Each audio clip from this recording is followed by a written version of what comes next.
He was there when she turned off the light, smiling, safe.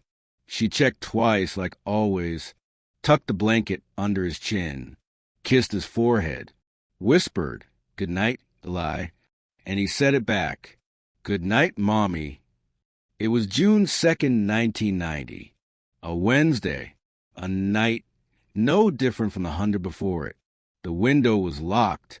The hall light stayed on. By morning, he was gone. No sound, no broken latch, no footprints, just a warm dent in the sheets, and his recording toy still playing, "Mommy, Play With Me." Her name was Sarah Martin, a 33-year-old single mother from Red Pines, Vermont. Population, 4,312. Everyone knew everyone. That's what they always said. She made breakfast before she checked his room. It was supposed to be pancakes, his favorite. But when the silence lasted too long, she walked down the hallway barefoot. Her heel brushed against something cold. The door to his room was cracked open. She hadn't left it that way. There was no scream. Not at first. Just stillness and disbelief. Eli's blanket was folded halfway down the bed. The pillow looked untouched. His slippers were still tucked neatly under the nightstand. The toy turtle beside his bed blinked slowly. Its mouth opened, closed. A scratchy voice repeated on loop, "Mommy, play with me. Mommy, play with me." Sarah searched the closet, under the bed, the bathroom, the pantry, the basement. She checked the locks, the windows, the mailbox. Every second stretched like chewing glass. Panic came slow. Then all at once, she ran to the neighbors, knocked with shaking hands, asked if they'd seen him. They hadn't. No one had. Police arrived at 7:42 a.m. She still remembers the time, because the coffee was still warm, because the front door was still unlocked, because she could still hear his voice playing from the toy. Did he sleepwalk? No. Could he open a window? He couldn't even reach it. Was there a family member who might take him? There's no one else. The officer had brown eyes. They didn't blink much. He asked her to sit down. She didn't. Instead, she stood in the hallway and looked at the spot where his shoes should have been. Gone. Only one thing was missing from the house. Eli. The official search lasted 6 weeks. They brought in dogs, helicopters, volunteers. They drained the pond near Miller's Ridge, knocked on 314 doors, cleared 9 properties with sheds. The news called it the vanishing on Violet Hill. It became a footnote in local broadcast history. Then the story faded, like all unsolved things. But Sarah didn't fade. She stayed. In the house, with his toys, with his blanket, with the red crayon he used to scribble stars on the wall, and with that turtle toy, the one that repeated his last words on an endless loop. "Mommy, play with me." She didn't sleep. Not really. She sat in his room some nights, other times on the stairs. Sometimes she thought she heard his giggle outside. Sometimes she followed it, in her socks, into the cold, until her fingers went numb. She started recording the turtle's voice. Dozens of tapes, labeled with dates. Her friends told her to stop. She didn't. On the 2nd anniversary, she baked him a cake. Chocolate, 3 candles, one for each year he should have had. She sang Happy Birthday alone, then stared at the flames until they burned her eyes. She said, "I'll keep the light on for you." For years after his disappearance, a neighbor found a photo near the edge of the woods. It was blurry, water-stained, but it showed a boy sitting by a tree, eyes closed, head resting on his knees. The resemblance was close, too close. Forensics couldn't confirm it was Eli, but Sarah knew. She pointed at the boy's shirt. "I stitched that tear." They expanded the search again, dug up soil samples, pulled cell tower logs. Nothing. No bones. No clothing. Just a rumor that someone had seen a boy in the field, wearing mismatched socks, one red, one blue. Eli used to call them dragon feet. By 1998, 8 full years had passed. The case was cold. The house was colder. Sarah no longer left the porch light on, but she still dusted his dresser, still replayed his voice, still believed. Some nights she swore she saw a shadow outside his window, thin, still, just watching. And then, on August 14th, 1998, something happened. She was cleaning out the attic, looking for an old photo album. She found the box of toys, buried under blankets, labeled Keep. She pulled out the turtle. The battery had long since died. But that night, as she walked downstairs, the toy blinked. Once. Then again. She froze. It made a sound. "Mommy, play with me." Her breath caught. She hadn't touched the switch. She picked it up, shaking, scared, almost hopeful. The voice repeated, "Mommy, play with me." Then silence. Then a new voice, one she hadn't heard in 8 years. "Mommy, I'm still here." Her hands trembled. She dropped the toy. It bounced, landed hard, but the voice kept coming. "Mommy, he said I could talk to you now. He said the others were too loud before. But now they're gone." She screamed, backed away, called the police. They found the toy exactly where she left it. The battery casing had rusted shut. No power, no signal, just the toy. And that tape she never recorded. They sent it to analysis. Experts, audio engineers, psychologists. No one could explain it. The voice matched Eli's pitch, but it was deeper, older, still his, but not the same, like time had touched it. Sarah listened once more, alone, in her room. Lights off. The final words played. "I miss the stars, Mommy. Do you still have my blanket?" And she wept, the way a mother weeps when the world tilts. She clutched the turtle to her chest, closed her eyes, and whispered, "Yes, I still have it." The toy sat inside a sealed evidence bag, labeled, photographed, numbered, case reopened, not publicly, not officially, but somewhere in a cold municipal basement. A forgotten file was brought back to light. Martin Eli, missing juvenile. Case number 9046, RPVT. Status cold. Reopened August 14th, 98. The officer assigned had never worked the original case. He wasn't from Red Pines. Didn't know Sarah. Didn't know the pain of a town that had long since closed its blinds on her name. His name was Detective Raymond Dell. 46. Widowed. Quiet. Methodical. He believed in evidence. And he didn't believe in ghosts. The tape was brought to a private lab in Burlington. Audio engineers cleaned the file, isolated frequencies, deconstructed static. What they found wasn't possible. The voice that came through the turtle matched Eli's speech patterns, but the voice was older, as if the same child had grown up in a vacuum. Still no power source, still no recent recording, and no one, not even Sarah, claimed to have altered the toy. There was no logical reason that voice should have existed, yet it did. Sarah met with Dell 3 days later. She wore the same jacket she'd worn when Eli vanished. She hadn't cried in front of police in years. But this time, when she saw the case folder open again, she whispered, "He's still somewhere, isn't he?" Dell didn't answer. He just pushed the photo across the table. It was from 1994, a blurry image taken by hikers near White Pine Creek.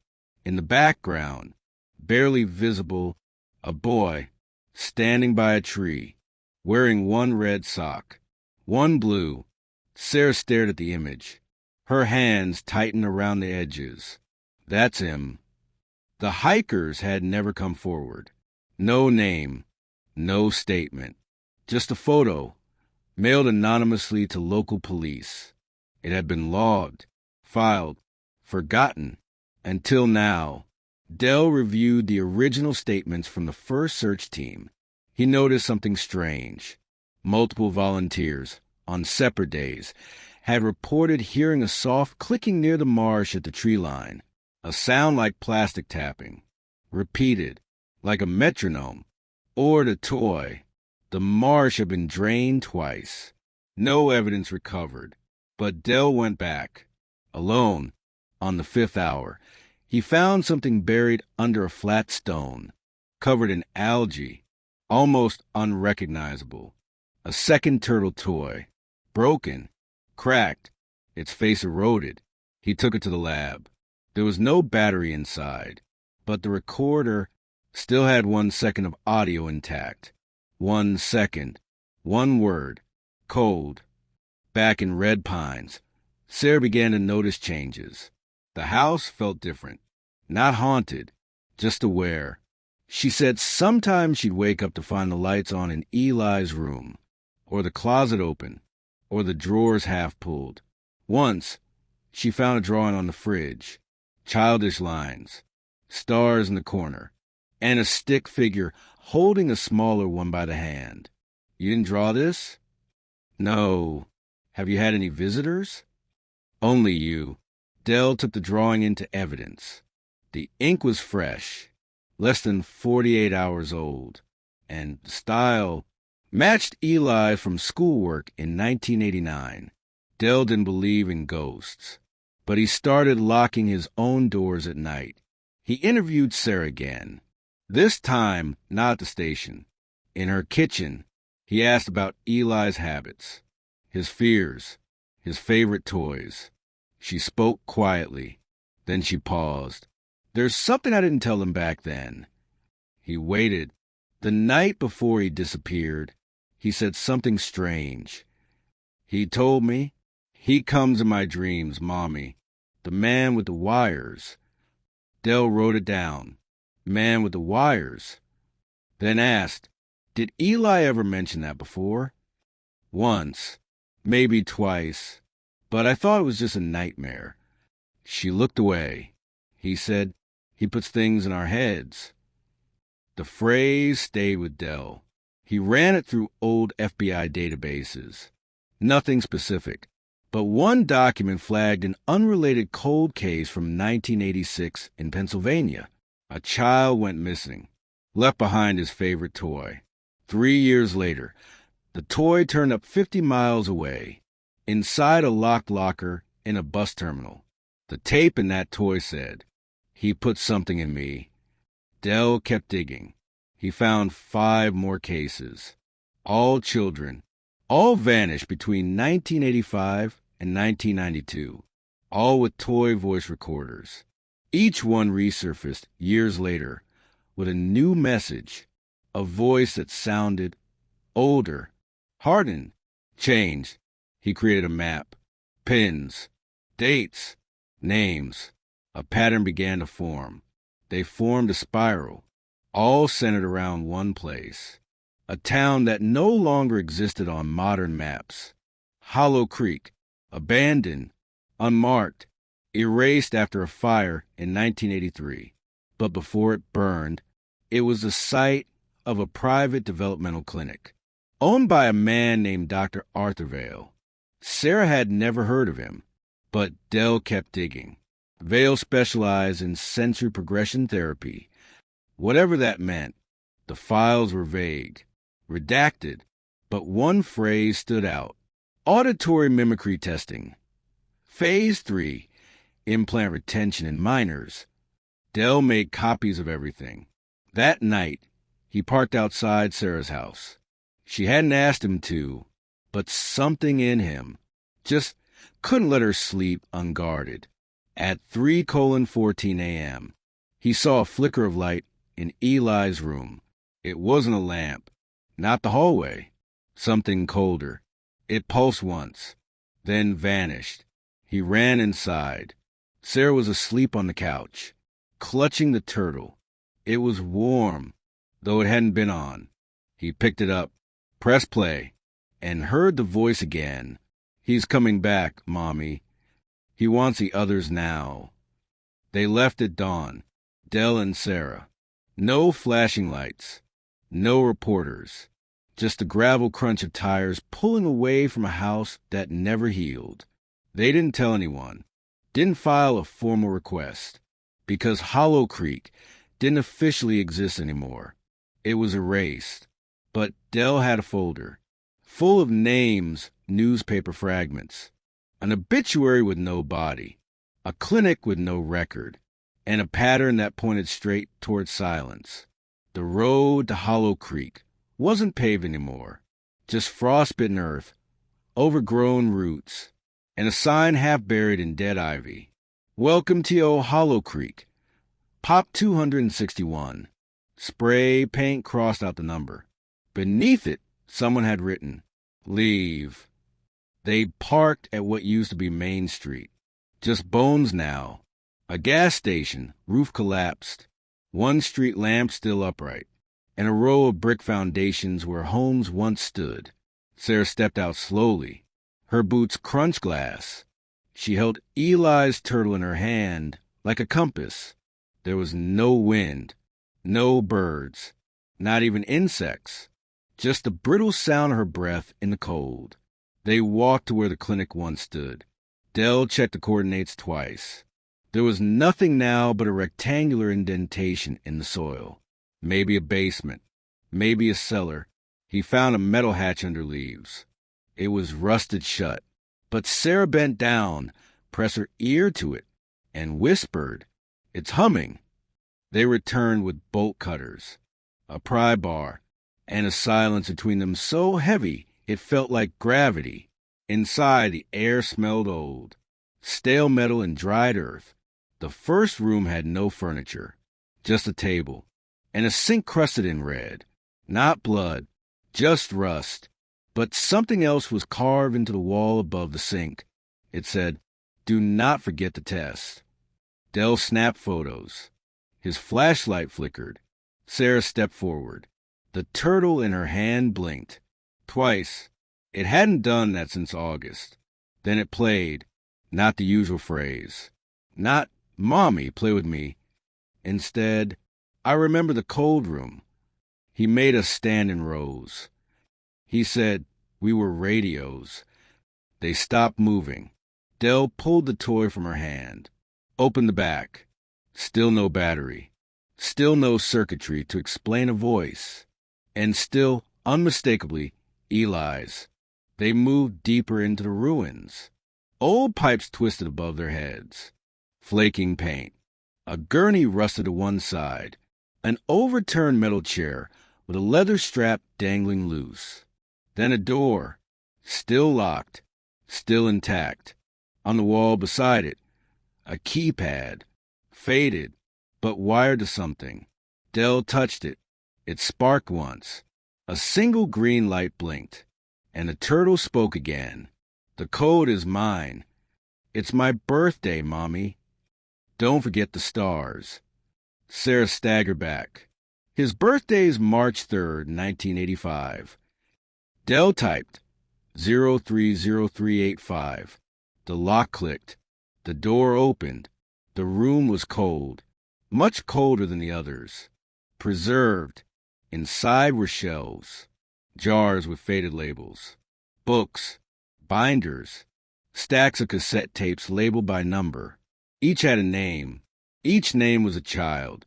One shelf had drawings, crayon, pencil, all in different hands. Children had been here. One picture showed 5 stick figures. For standing, one lying down. Next to it, a crude drawing of a man in a lab coat, wires for arms. No face. Del read through a binder. Phase 2, subjects 9 to 13. Behavioral conditioning through audio patterning. Notes. Some respond to voice triggers. Others regress. All retain fragments. Then this line underlined twice. Most subjects report dreams of fire before the switch occurs. Sarah found a name. Eli Martin, subject 11. Next to it, unconfirmed exit / presumed failure to adapt / possibly reverted. She dropped the page. Her hands covered her mouth. Dell picked up a cassette labeled 11D. He placed it in a dusty recorder on the shelf. Press play. Static. Crackles. Then, I don't want the wires again. He makes us talk backwards. He says if we forget, we disappear. They both stood still. Dell leaned in closer. You okay? He asked. Sarah's voice cracked. I think I'm going to be sick. She walked outside into the cold air. Dell followed after a moment. When he turned to shut the hatch, he noticed something carved on the inside of the door. 3 lines. 3 words, scribbled in the way a child might scratch at a desk. Stars. Stay. Silent. They didn't speak much on the drive back. Sarah held the turtle tight. Dell kept checking the rearview mirror. Not for cars, but for movement. That night, Sarah dreamed of Eli. He was older, maybe 12, his voice deeper but still sweet. In the dream, he whispered, "The others are waiting. Don't let him find you." When she woke up, her hands were cold. The lights were off, but the turtle was blinking again. Once, twice, 3 times, and a new phrase came through. He found one, Mommy. She's not like me. She doesn't forget. Sarah called Dell. 3:42 a.m. She said, "There's more of them." Dell whispered back, "I know. One of them just called the station." She was 16 when she walked into the station. Shoes scuffed. Jacket 2 sizes too big.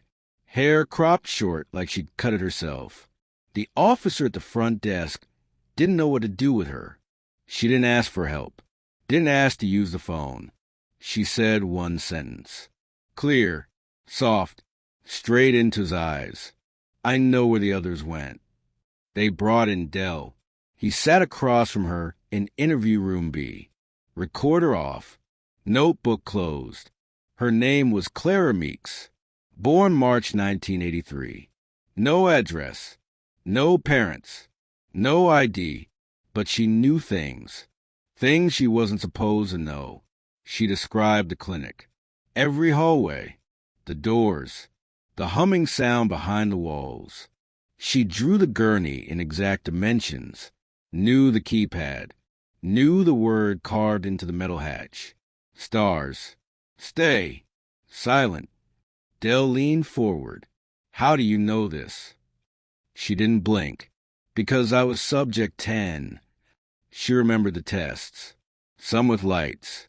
Some with sound. Some where they were told not to speak for days.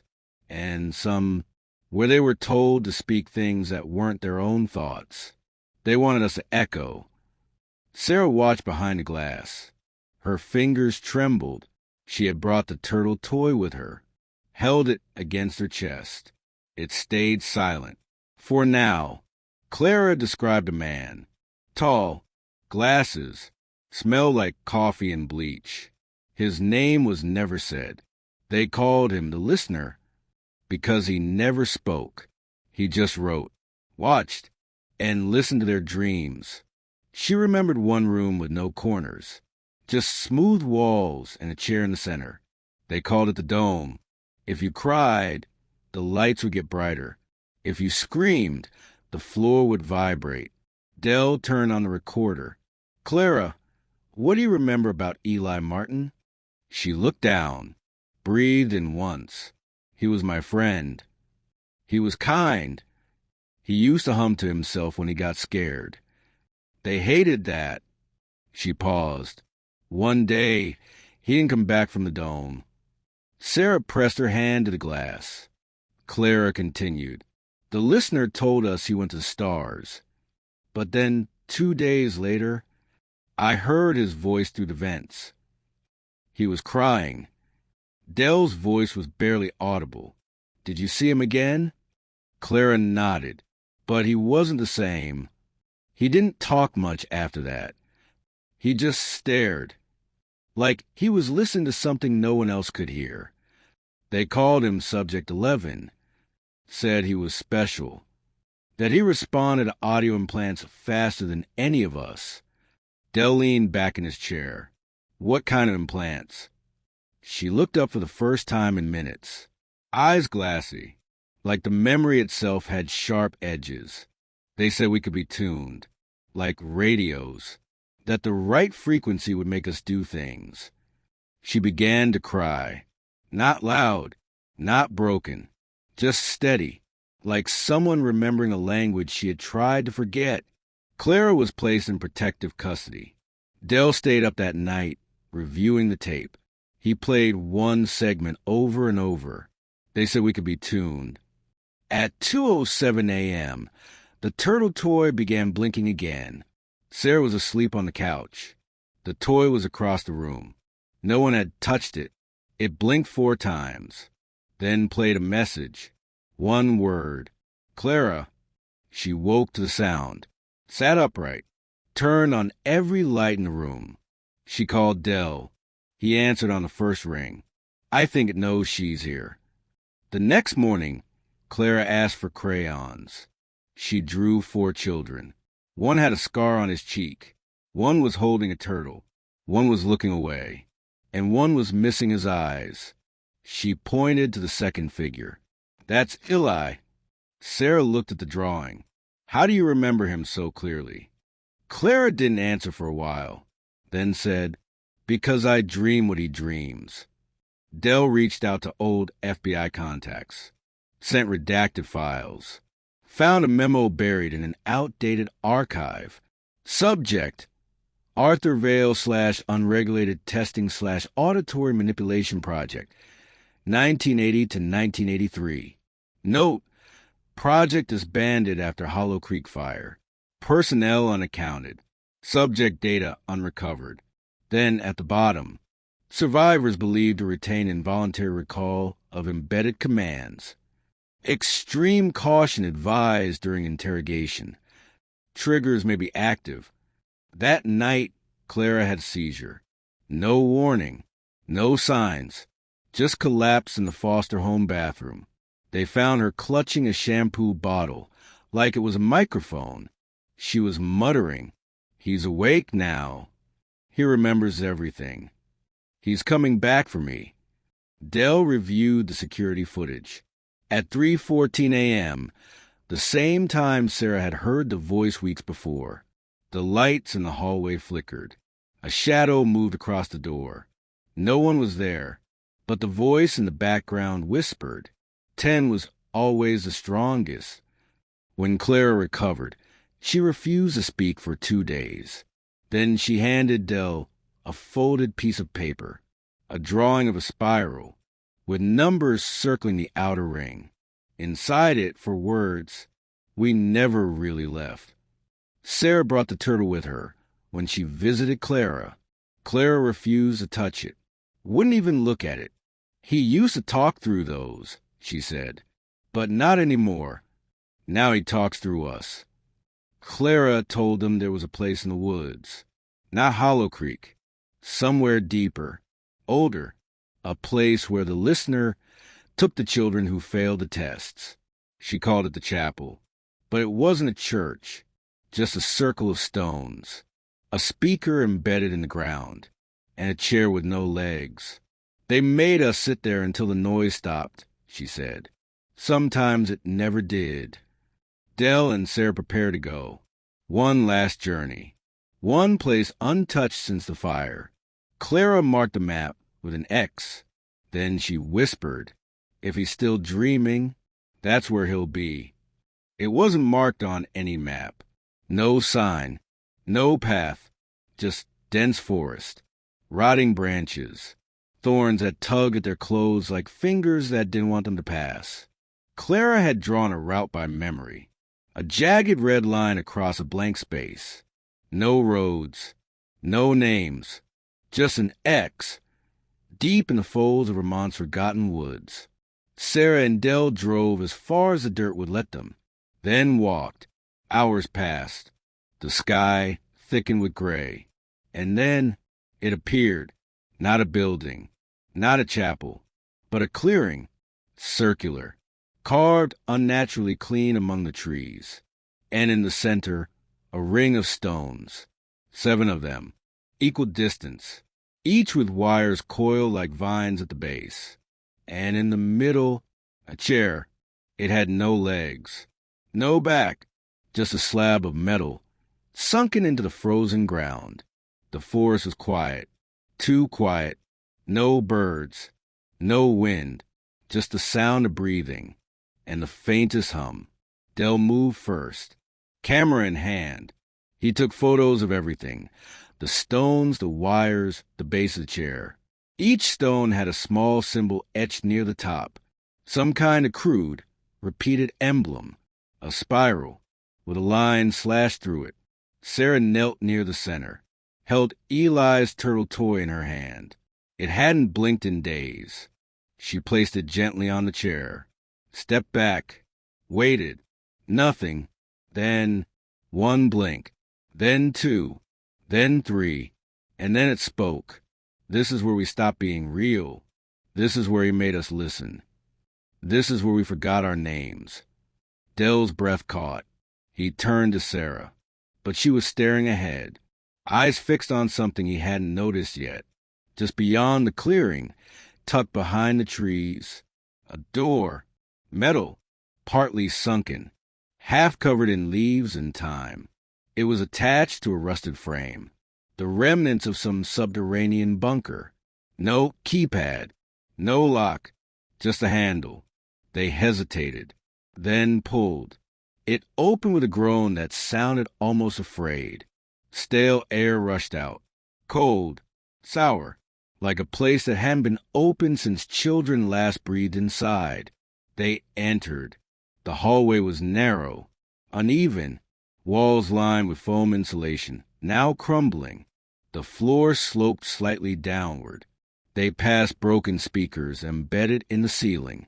Every few feet, a motion sensor blinked, but nothing turned on. At the end, a heavy door, this one marked with a plaque, barely legible. Sensorium, Phase 4. Inside was a circular room. More wires, more silence. And in the center, a pod, human-sized, partly open, frost along the rim. Sarah froze. Inside the pod, a boy, no older than 12. Eyes closed, mouth slightly open, skin pale but intact, hair dark and uncut. He hadn't aged, not in years. Sarah took 1 step forward. Her knees shook. Eli? Dell pulled her back, but the turtle toy spoke again. He doesn't know it's over. He's still inside. He's still dreaming. Dell checked the pod's base. Still connected to power. A trickle, just enough to keep the body stable. A screen blinked to life. Data, vital signs, neural patterns. All active, but the brainwave activity didn't look human. The waves were layered, stacked, repeating in tight, unnatural loops, like a song played backward, again and again, until the melody dissolved into noise. Clara had said this would happen, that some were taken not to be trained, but to be used, to become transmitters, radios for something unspeakable. Dell scanned the room. He found a cabinet. Inside, reels, hundreds of them, audio recordings labeled with numbers and phrases. Dream induction, S9. Command pulse, sleep/comply. Subject 11, loop active/sustain. He inserted 1 reel into machine. It played nothing, just static. Then a voice. Male, measured, detached.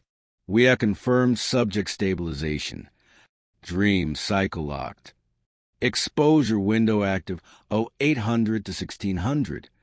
Reinforced mantra. The star stays silent. The voice repeated it. Again and again. The star stays silent. The star stays silent. Sarah backed away. The toy blinked again. This time, Eli's voice. Mom, it's too loud. Dell shut off the player. The boy in the pod didn't move, didn't flinch, but his eyes opened, slow, heavy, one blink, then another.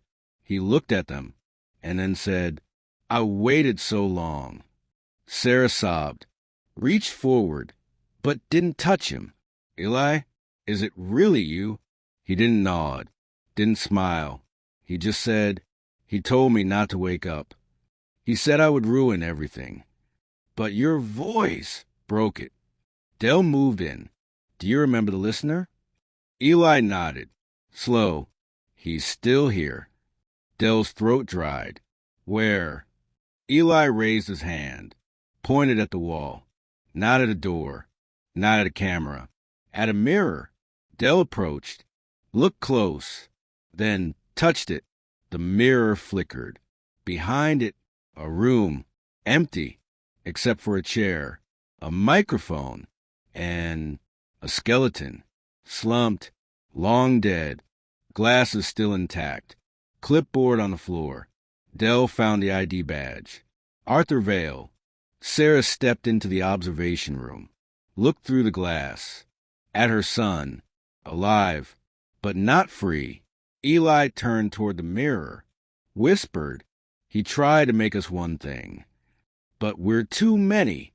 The lights flickered. Once, twice, then held steady. The real machine powered on by itself. A new voice played. Final entry. All subject contained except 10. 10 does not forget. 10 is a breach. Dell looked at Sarah. He means Clara. Suddenly, the boy gasped, grabbed the sides of the pod, tried to speak, but choked. The turtle blinked violently. It's happening again. He's trying to put me back. Sarah screamed, No, no, please. Dell ran to the terminal, tore out the power cables. One by one, the machine sparked, coughed. The reel stopped spinning. Eli slumped forward, breathing, barely, and then a soft laugh from the speakers, distorted. Not the boy, not Vale, something else. You can take the body. But the broadcast has already begun. They carried him out of the bunker just before the sun rose. Eli, barely conscious, eyes half-lidded, skin like paper held too close to the flame. Sarah whispered to him the whole way. Not loud, not frantic, just the same words, again and again. You're home now. You're safe. You're home. But even in her arms, he never looked back, only forward, toward the trees, toward something only he could still hear. Dell burned what they couldn't carry. The tapes, the machines, the speaker wires at the base of each stone. He poured gasoline in the bunker, lit the match. The flames didn't rise like they should have. They didn't roar. They folded in on themselves, like something pulling the fire inward, feeding on it. And deep beneath the ground, something hummed. They didn't speak during the drive. Eli slept, or at least pretended to. Sarah held him with both arms, as if the silence between them might swallow him whole if she let go. But Dell kept checking the rear-view mirror. The road was empty, mile after mile, until it wasn't. At exactly 7:41 a.m., his radio switched on. By itself. No music, no static, just a voice, not a human one. Something flattened, like a whisper filtered through a throat that had never learned to speak. Subject breach confirmed. Phase 5 unlocked. Begin widecast. Then nothing. The car's engine sputtered. Dashboard flickered. A light cracked in the ceiling. Then silence returned. Dell turned off the radio. Didn't tell Sarah. Not yet. Eli just opened his eyes, looked at Dell, and whispered. You heard it too. They returned to Red Pines. But the town felt changed, not visibly. The streets were still lined with the same oak trees, the same shuttered bakery, the same old clock tower. But there were fewer birds, fewer people, and more windows closed than usual, like the whole place was holding its breath. Clara was waiting for them. She had a nosebleed, didn't say hello, didn't blink, just looked at Eli, then said, It's in the air now. She told him the truth she'd kept until now, that the voices weren't just memories. They were instructions, coded, embedded deep in the mind, but only some could hear them, the ones who'd been tested, the ones who'd been tuned, and of those, only one was made to amplify. Eli wasn't just a subject. He was a transmitter. They built him to echo. Dell demanded answers. Echo what? Why? Clara stared through him, to wake it up. She said the listener wasn't just a man. He was a part of something larger, older, something that needed voices to find its shape. He called it the mind between rooms, something that lives in silence and feeds on thoughts we never speak. Sarah tried to take Eli upstairs, but he wouldn't move. His voice had changed, not deeper, just emptier. He's already inside me. The lights flickered. Clara held her head. Another nosebleed. This time, it dripped onto her drawing. She didn't notice. Dell saw the lines forming a new spiral, but not like before. This one had a face, a wide mouth, no eyes, just a grin. He took it from her. What is this? Clara didn't answer. She just began to hum. A low, slow tune. Not a lullaby. Something darker. And Eli hummed with her. Dell took both drawings. Eli's from years ago, and Clara's from that morning. He compared them. The lines matched. Different hands. Same pattern. A code. He drove to the county records building. Demanded access to any records tied to Arthur Vale's foundation. They handed him a single box. Empty, except for one item. A photo, black and white, dated 1951. A group of men in lab coats, standing outside a wooden structure, smiling, and in the corner, a boy, not facing the camera, but humming, mouth open, eyes blank, and around him, drawn into the edge of the image, a spiral, scratched by hand, the caption beneath the photo, Preliminary Phase, Observer Zero. Dell took the photo home, scanned it, ran facial analysis on the boy. Match found, Eli Martin, but dated nearly 40 years before he was born. He confronted Sarah. She denied it. Of course she did. That's not possible. But Eli didn't. He looked at the image, then said, He keeps sending me back. Every time I break, I start over. This is my third time being your son. Sarah collapsed. Dell caught her. Clara just sat in the corner, drawing, quiet, detached. That night, every radio in town turned on at once, just after midnight. No one could shut them off. They played a single tone, followed by a whisper. Let the ones who echo again. By morning, 5 children in Red Pines had vanished from their beds. No signs of struggle, no witnesses, only one thing left behind. A toy, each one different. A ball, a stuffed bear, a music box. But each spoke one phrase. He hears you when you dream. Dell went house to house, interviewed every parent. One mother said she woke at 3:14 a.m., heard humming, saw nothing. Another said her son had drawn a spiral before bed. Said he learned it from the boy in the hallway. There was no boy in their house. Dell returned to Sarah's home. Found Eli sitting in the dark, humming. Same tune Clara hummed. Same rhythm. He stopped when Dell entered. I think they're using me again. Dell asked, "Who's they?" Eli looked up, and for the first time, smiled. "You'll know soon." Behind him, the turtle blinked 8 times, then said, "Welcome to Phase 6. Broadcast strength increasing. Subjects aligning." Clara stood at the top of the stairs, holding a radio. It wasn't plugged in, but it was glowing. She whispered, "He's coming through." Dell turned. "Who?" Her eyes rolled back, and she said, "The mine between rooms." The spiral wasn't just a symbol anymore.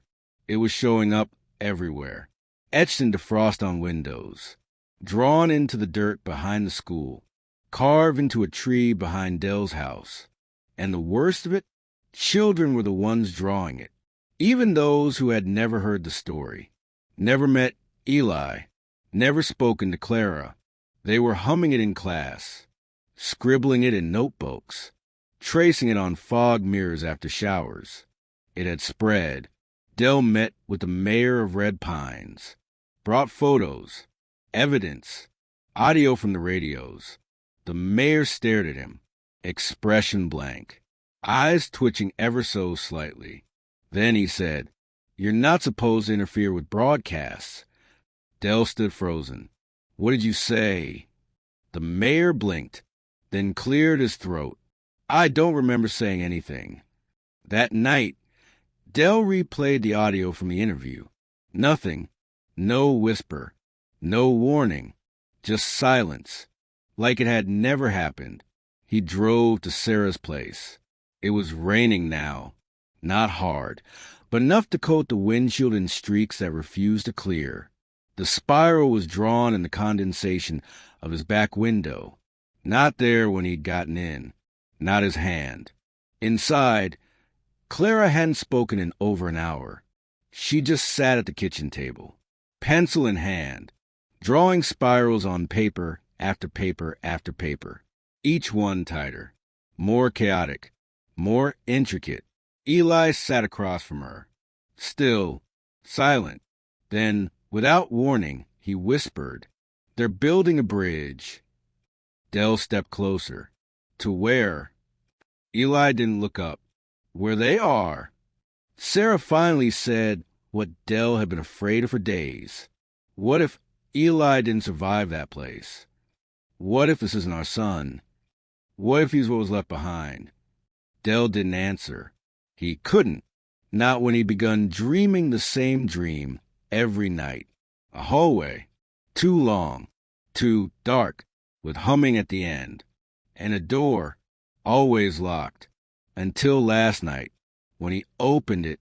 There were mirrors, dozens, each one with a child standing in front of it, silent, still, and in every mirror, his own reflection was missing. He didn't tell Sarah, or Clara, or anyone, because that morning the 6th child went missing. And this time, the parents swore they locked the doors, boarded the windows, even slept in the same bed. But he was gone. No sign of struggle. Just a spiral scratched into the nightstand. And the family dog. Deaf. Permanently. Clara finally spoke again. Not to Dell. Not to Sarah. To the wall.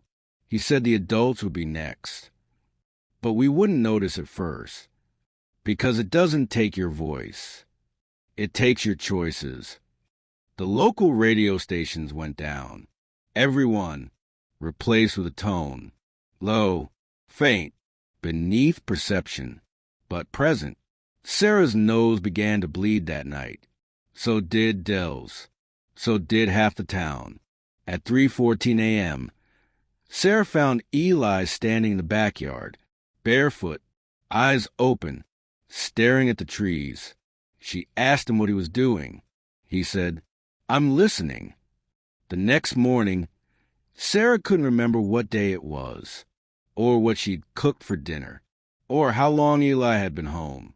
She swore the dishes washed themselves, swore the TV had spoken her name, not through a commercial, but through the static between channels.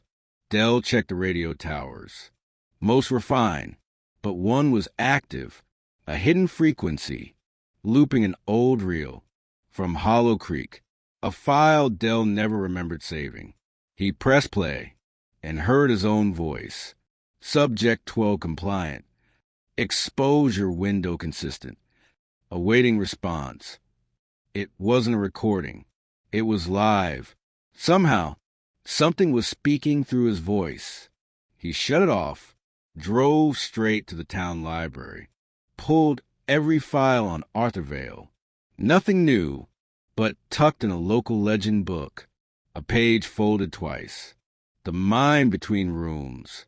A myth, they said, born from wartime trauma. A spirit, not a god. One that lives in sound, in empty space, in the pause between thought and speech. And if you hear it too long, you don't stop hearing it.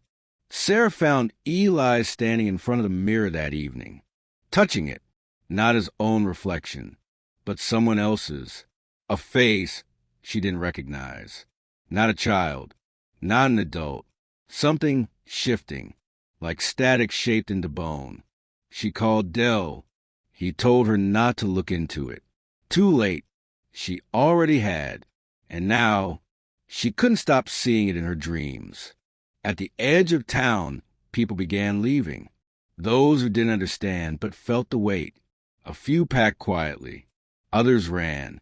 One man threw his radio into a ditch, only for his son to begin humming the same signal 2 hours later.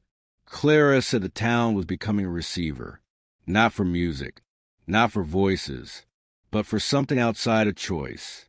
He's filling the spaces in our minds. He only needs silence to grow. That night, the 7th child disappeared, and for the first time, no toy was left behind, just a mirror, propped on the bed, and written across it in condensation. He likes this one. Dell asked Clara if it could be stopped. She said yes, but only by the one who first let it in, only by the one whose voice opened the door. Eli. Dell and Sarah stood in Eli's room. He sat on the floor, drawing, not spirals now, doors, hundreds of doors, each slightly open, and at the bottom of the page, in a child's crooked handwriting, "Not all of me is still here." By the end of the 2nd week, no one in Red Pines trusted their own memories, not what they'd said, not where they'd been, not who they were before the humming began. It was subtle at first. Forgetting your keys, forgetting names. Then it was worse. Forgetting children you'd raised, forgetting you had a husband, forgetting why you were afraid. Dell walked into the station one morning and didn't recognize his own desk. He had to read his name off the badge. Twice. Sarah called him that same night.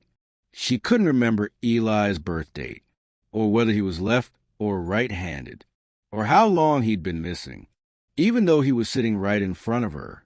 Clara had stopped sleeping entirely. She was drawing constantly now. Not spirals, not doors. Now maps. Maps of places she'd never seen. Coordinates that didn't exist. One had a note scribbled beneath it. Frequencies align at junction 87. Window brief. Mind awake. Dell asked her what it meant. She looked up, eyes hollow. The bridge is nearly open. The town itself had begun to change. Birds flew in circles, never landing. Animals wouldn't come near the homes anymore. Some mornings, the sun rose twice. One was light, one was something else. Eli had stopped speaking, stopped eating, stopped blinking. He would sit at the edge of the bed and stare at the wall, only moving when Sarah played the recording toy. It no longer repeated his old phrases. Now it said, "He's almost ready. He just needs a right sound." The one that breaks the mind open. One night, Clara screamed in her sleep. Dell ran in. She had torn the spiral into her mattress with her fingernails. She sat up, face blank, and said, "There's something wearing him." Dell froze. Wearing who? She turned slowly. Eli. The next morning, a radio station in a town 2 states away began transmitting the same tone. By evening, 5 more had joined. The pattern wasn't random. It was moving outward, like shock waves. Dell played one of the tones back at low frequency. When he slowed it down, it wasn't a tone at all. It was a voice, distorted, mechanical, almost childlike, repeating the same phrase. Door, open, return, begin. He played it for Clara. She covered her ears. "It's not meant for us," she said. "It's meant for him." Sarah confronted Eli, sat in front of him, held his face in her hands. "If you're still in there," she whispered, "you have to fight it." Eli blinked, and for just a moment, his lip trembled. "Mom." Then it was gone. The air grew colder that night. Inside the house, Dell could see his breath, but the thermostat said 72. Sarah's nose bled again. So did Eli's. So did the mirrors. One mirror cracked, then another, then every mirror in the house. Spontaneously, at 3:14 a.m., shattered, each one fractured in the same pattern. A spiral, inside a door, surrounded by eyes. Dell remembered something Clara said. He only needs one of us to open it. And he knew it would be Eli. He went to the bunker again. Alone. What was left was charred, but not destroyed. Deep beneath the chapel, beyond the wires, beyond the stone circle, was a second door. Metal, sealed, unmarked, but behind it, static, always static, and faintly, a heartbeat. He placed his hand on it and heard Clara's voice. Clear, whispered, but she was back at the house. Still, the voice came through the door. "Don't let him inside it. If he touches it, everything ends." Dell raced back, but he was too late. Eli had left, gone from his bed. The window open, not broken, just opened, like someone had invited him out. Sarah was on the floor, unconscious, pulse weak, a spiral carved into her forearm with a fork. Still bleeding, but still breathing. Clara sat on the couch, eyes wide. She didn't look at Dell. He was going back to the door. Dell stared at her. "Why?" "Because the listener is still in there." They drove into the woods. No moon, no stars, just black trees and an air that pulsed like it was alive. At the chapel, they found the spiral stones rearranged. Not a circle anymore, now a path leading to the door below. And at the end of it, Eli, standing, still, hands outstretched toward the sealed hatch. Dell screamed his name.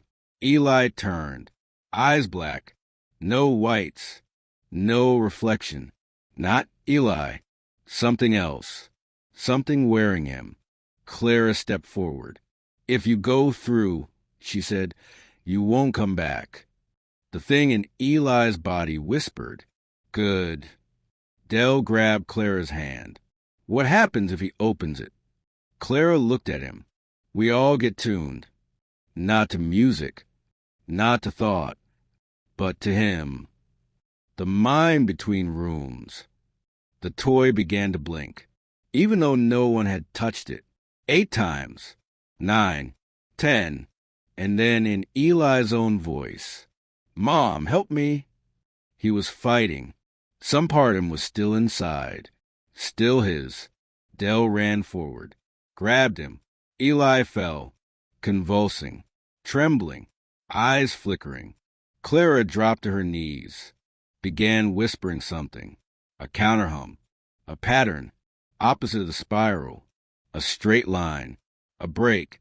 Eli screamed. The air around them rippled. Sound cracked. The forest shook. And then silence. Eli lay still. Dell touched his chest. Breathing. Eyes closed. Back. For now. But the door had opened. Not wide. Just a crack. Enough for air to pass through. Enough for a voice to slip out. And as they stood in the clearing, the final message played through the toy. Phase 8 complete. He has touched the mind. He is now the key. They carried Eli from the chapel before sunrise. He was unconscious, breathing shallow, skin cold. The door behind them stayed open, not wide, just cracked. But Dell could feel it, watching, like something was waiting for them to look back. They didn't. Back in town, Red Pines was quiet. No radios. No missing children. As if the spiral had collapsed. For a moment, Dell believed it was over. But silence has a way of growing roots, especially in places where something has been let in. Sarah sat beside Eli for hours, holding his hand, whispering the names of toys he used to love, the one song he liked, the bedtime story he made her repeat until she knew it by heart. Once there was a boy who heard things others didn't. He followed the sound where the forest began, but he never came back the same. Clara didn't sleep. She returned to her notebook, not to draw, but to write. For the first time, she remembered everything. She wrote down every test, every phase, every word Vale had spoken into her ears when she was 7. She drew his face last, and beneath it, a sentence. Arthur Vale didn't build the door. He was trying to close it. Dell found it that morning, read it in full, and for the first time understood the scope. The tests hadn't been random. They weren't meant to control. They were measuring, looking for a signal, something that moved not through sound, but thought, a vibration that only certain children could receive. The spiral was a map, but not to a place, to a resonance, a frequency that only exists in silence, when the mind is empty enough to be tuned. Vale had called it the mind between rooms. But in one of Clara's entries, he wrote something else. It is not a mind. It is not a God. It is not real until we make it real. Sarah asked Dell the question no one wanted to answer. Was Eli always meant to be taken? Dell didn't respond, but in his gut, he knew. Yes, the boy they brought home had been marked long before birth. Clara confirmed it. He wasn't subject number 10. He was subject 0, the original test, the first receiver, the child from the 1951 photo, somehow reborn, again and again, reset every time the broadcast failed, loop back like a broken signal starting over, and each time he got stronger. Clara said it plainly. He wasn't the victim. He was the key. They made him forget that. That night, Eli woke up, eyes open, clear, no black, no hum, just a boy, afraid. Sarah clutched him, cried, kissed his face. You're home. You're safe. You're mine. He whispered, something still inside. He remembered the place beyond the door.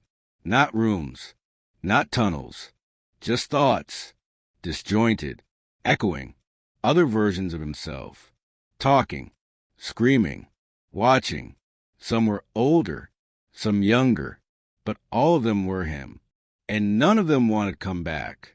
He said something had been left behind inside him, not a voice, not a face, just a sound, like wind, through bone.